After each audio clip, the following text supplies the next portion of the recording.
Brad Williams, Frugal Finance. We have zeros. We have futures. We have forwards. We have continuous compounding. We have yields. We have yield to maturity. We have a lot of stuff here. There are a lot of moving parts in this finance arena. So let's clarify a few things here. Determination of forward and future prices. Forward contracts are easier to analyze than future contracts as there is no daily settlement, only a single payment at maturity. Luckily, it can be shown that forward prices and future prices of an asset are usually very close when the maturities of the two are the same. Investment assets versus consumption assets. It is important to recognize the difference between investment assets and consumption assets when considering forward and future contracts. An investment asset is an asset that is held for investment purposes by a significant number of investors. Stocks and bonds are clearly investment assets. Gold and silver are also examples of investments. Silver, for example, has a number of industrial uses. However, they do not have to satisfy the requirement that they are held by a significant number of investors solely for investment. Consumption assets are those held mainly for personal use rather than investment purposes. Unlike investment assets, they aren't typically acquired with the aim of generating profit. Example of consumption assets include everyday goods like copper, oil, wheat, corn, coffee, and pork bellies. When it comes to investment assets, we can often use arbitrage arguments to calculate their forward and future prices based on their spot price and other market factors, as we did in Section 3. However, this approach doesn't apply to consumption assets. The prices are influenced by different factors and aren't subject to the same arbitrage dynamics. Assumptions and notation. Time of T refers to the duration remaining until the delivery date specified in the forward or futures contract, measured in years. S of O refers to the price of the asset underlying the futures or forward contract today. F of O, forward or futures price today. The zero coupon risk-free rate on interest per annum expressed with continuous compounding or an investment maturing at the delivery date. So when I said you need to have a pretty good understanding of that risk-free rate, again, we're using that zero, we're using continuous compounding. That's why I emphasized at the very beginning to polish up on understanding continuous compounding, and then we would work through that zero and the spot rate and the forwards. Here it is. The risk-free rate is the rate at which money is borrowed or lent when there is no credit risk. And I have this LIBOR, and I'm not going to go into explaining why LIBOR is no longer used.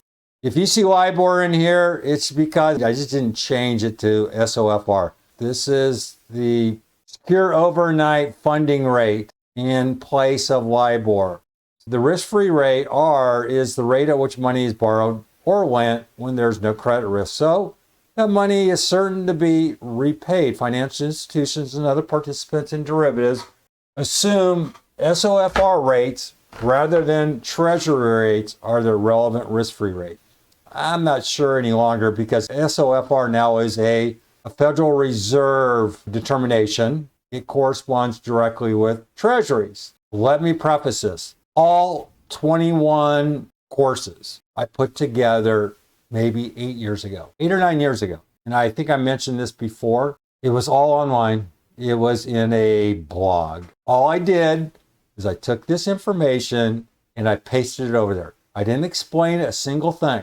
Well, here it is 8 years later. One, I am not going to spend a zillion hours explaining all of this again. I'm putting this together because the information's there and I didn't want to delete it. I think it's helpful information. I don't practice this. I did 8 years ago. Today, I do valuation more than I do derivatives. This information might need a little cleaning up.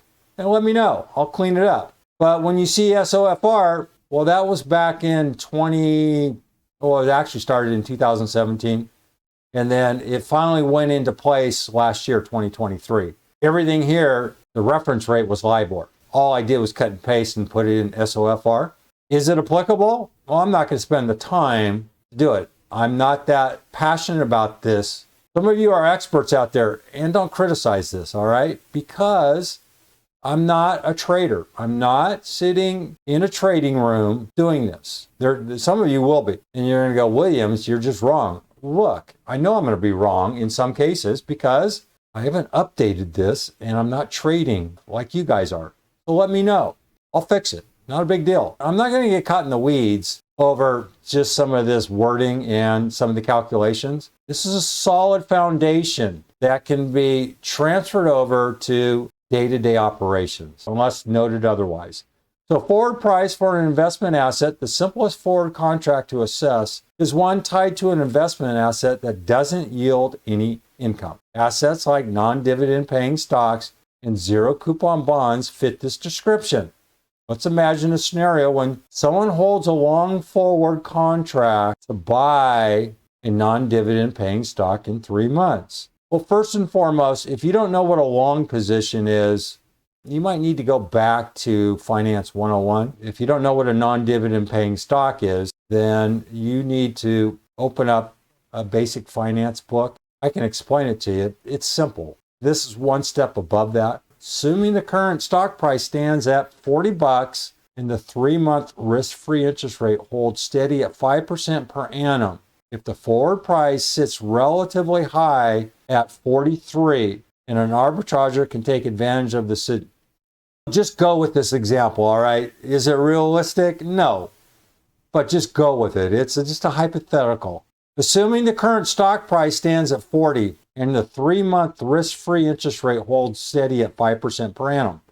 If the forward price sits relatively high at 43, well, what's going to happen? You have a current stock price at 40. We have a forward price at 43.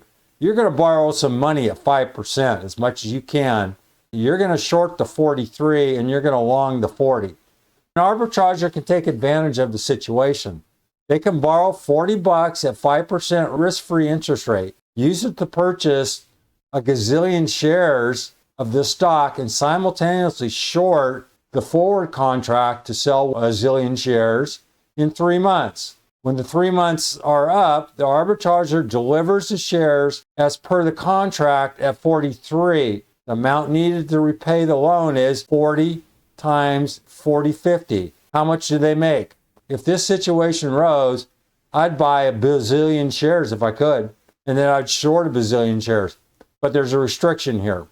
1, how many shares are available? 2, the market's going to recognize this and close this gap in a second. And 3, when you're shorting, if you go in and you try to short a forward contract for 1 million shares, you're signaling. That's the word used when the market recognizes there's an outlier. That would probably be an outlier. Forward contracts don't trade to that level.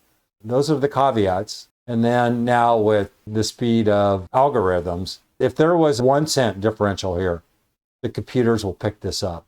Following this strategy, the arbitragers guarantee $2.50 per share. Could you imagine buying 1 million and shorting 1 million? Well, that's a nice 12.5 million gain with it'd be zero risk.